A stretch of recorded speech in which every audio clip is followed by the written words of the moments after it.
By faith, the people passed through the Red Sea as if it were dry land.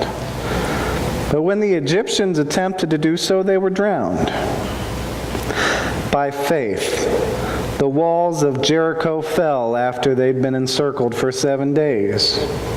By faith, Rahab, the prostitute, did not perish with those who were disobedient, because she had received the spies in peace. And what more should I say? For time would fail me to tell of Gideon, Barak, Samson, Jephthah, David, and Samuel, and the prophets, who through faith conquered kingdoms, administered justice, obtained promises, shut the mouths of lions, quenched raging fire, escaped the edge of the sword, won strength out of weakness, became mighty in war, put foreign armies to flight. Women received their dead by resurrection. Others were tortured, refusing to accept release in order to obtain a better resurrection. Others suffered mocking and flogging and even chains and imprisonment. They were stoned to death. They were sawn in two. They were killed by the sword. They went about in skins of sheep and goats, destitute, persecuted, tormented, of whom the world was not worthy. They wandered in deserts and mountains and in caves and holes in the ground. Yet all these, though they were commended for their faith, did not receive what was promised, since God had provided something better, so that they would not, apart from us, be made perfect. Therefore, since we are surrounded by so great a cloud of witnesses, let us also lay aside every weight and the sin that clings so closely. Let us run with perseverance the race that is set before us, looking to Jesus, the pioneer and perfecter of our faith. For the sake of the joy that was set before him, endured the cross, disregarding its shame, and has taken his seat at the right hand of the throne of God. The grass withers, and the flower fades. The word of the Lord lives forever. This is the word of the Lord. Thanks be to God. What a time for that famous bit of Scripture. Let us run with perseverance the race set before us. What a time to hear this line. With all that's going on at Lucas Oil Stadium, all you volunteers who have been persevering through very, very hard labor making this fundraiser happen, we thank you very much. And this scripture is extremely fitting in this time. Not only that, but there's also the Olympics going on. Michael Phelps, age 31, won 5 more gold medals in swimming this week. 23 gold medals altogether, making him the most decorated Olympian in history. Kristen Armstrong, the day before turning 43 years old, won gold in her 30-kilometer bicycle race for the 3rd time, as she also won in Beijing and London. Carrie Walsh-Jennings, now paired with April Ross in volleyball, won gold in 2004, 08, 2012, and is working on gold right now. Walsh-Jennings has had 4 shoulder surgeries and 3 babies throughout that time, and she's never lost an Olympic match. These among so many more stories of athletic greatness that have stood the test of time. Gold medal performances time and again that demonstrate the very definition of perseverance. Well, at least as far as athletics is concerned. In the shadows of the Olympics in Rio, there's a lot more going on. Away from the beautiful touristy parts of town with heavily armed security forces to protect visitors and athletes across town, there's these huge favelas. basically poor neighborhoods. There's an ongoing war between drug gangs, rival gangs, police, militias. Dozens of undocumented episodes of violence have taken place only since the Olympics began last week. There were hopes that peace would overcome the typical violence in those neighborhoods on account of the Olympics. As bullets whiz by, 9-year-old Richard Diaz lies down on the floor hugging his mom. In their one-room home, along with his 3 sisters, his mom says to him, "Get away from the window, close your eyes, dream about something nice." His mother describes that they live worse than those pretty horses used to compete in the Olympic Games. She was referring to that equestrian competition taking place the same morning around the same time that they were diving on the floor to escape bullets. Hopes of peace in Rio during the Games have been lost. In its place, the very definition of perseverance, albeit a far different picture than running an athletic race. Differences aside, to gain an understanding of what it means to persevere, the author of Hebrews uses that athletic metaphor. Run with perseverance the race set before us. Our modern Olympic Games gives us a great reference point to think about the Games, or to think about perseverance in light of the Games. People were familiar also with the Games in Bible times, the ancient Olympics. Games that took place from the 7th century BCE to the 4th century CE. Not only was there Olympic Games that took place every 4 years, but they were part of the Pan-Hellenic Games. Olympics were year 1, the Nemean and Isthmian Games in year 2, Pythian Games in year 3, then the Nemean and Isthmian Games again in year 4, then cycling back to the Olympic Games again in year 1.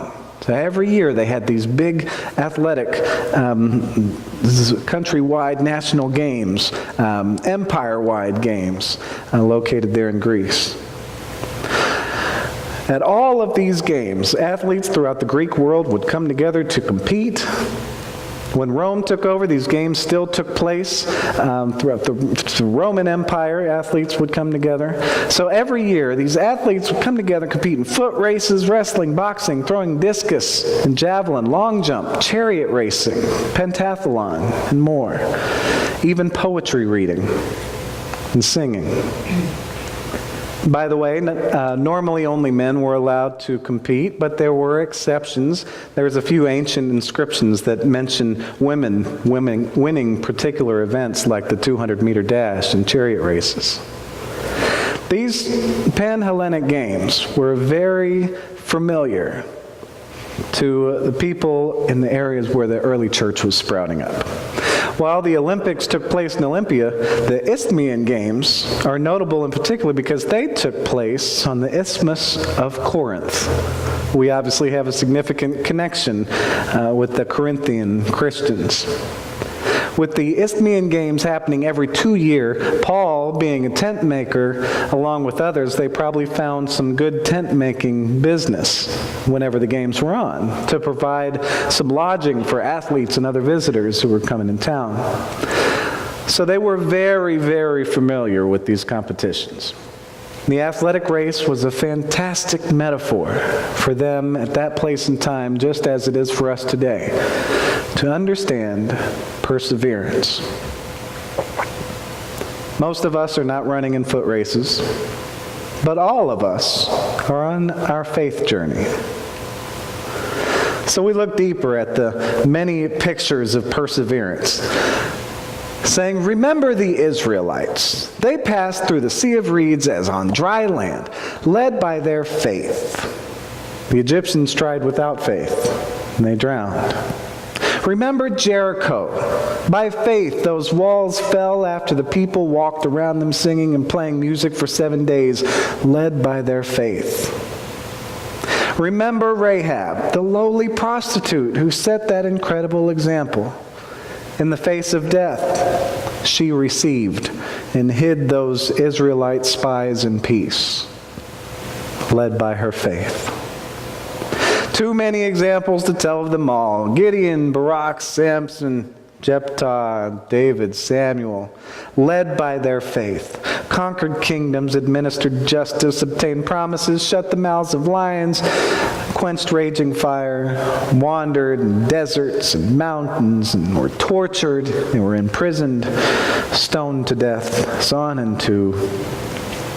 By faith, our ancestors throughout history have run their races. Sometimes finding safety, sometimes not. Always seeking something much greater. Victory on God's terms. Victory in the sense of receiving God's promises to make a better way out of no way for our children. To invite others to become citizens of God's kingdom. For life everlasting. For the light that conquers darkness. Just like them, no matter what it is we face, we must persevere. It's kind of like that aging, exhausted runner who's still got 2 laps to go and will not give up. Or perhaps that family living in poverty, diving to the floor to dodge bullets, dreaming of something nice. We must not quit living as the people of faith we are. We must not give up, even in the face of death. That race metaphor was even more potent in the ancient times than it is today. At a funeral monument in Olympia, an epitaph for a boxer named Agathos Daimon was found. And it read, "Here he died, boxing in the stadium, having prayed to Zeus for a wreath or death. At age 35, farewell." A wreath or death. In today's terms, a gold medal or death. We face so much in this world. Yet as people of faith, we can face everything with just that kind of perseverance. Any one of our Olympic heroes today, I'm sure, would give up their gold in the face of death. Their perseverance is nothing short of amazing, but by faith we can go even beyond that. When you face adversity, insurmountable mountains to climb, a serious chunk of money to raise, a daily struggle to put one foot in front of the other, unbearable grief over the loss of a loved one, the call to forgive someone who's hurt you so deeply, the call to hope and work for peace in a hopelessly violent world. Whatever your own definition of perseverance may be, keep running the race that God has set before you. Remember that God is running along with you and will be there to embrace you at the finish line. And remember the cloud of witnesses in the stands cheering you on. The saints who have gone before you, offering their support and excitement as you lay aside every burden and every sin. May we each run our races. May we each persevere throughout our journeys of faith. And one glad morning, may we each find ourselves in that land where joys shall never end. Amen.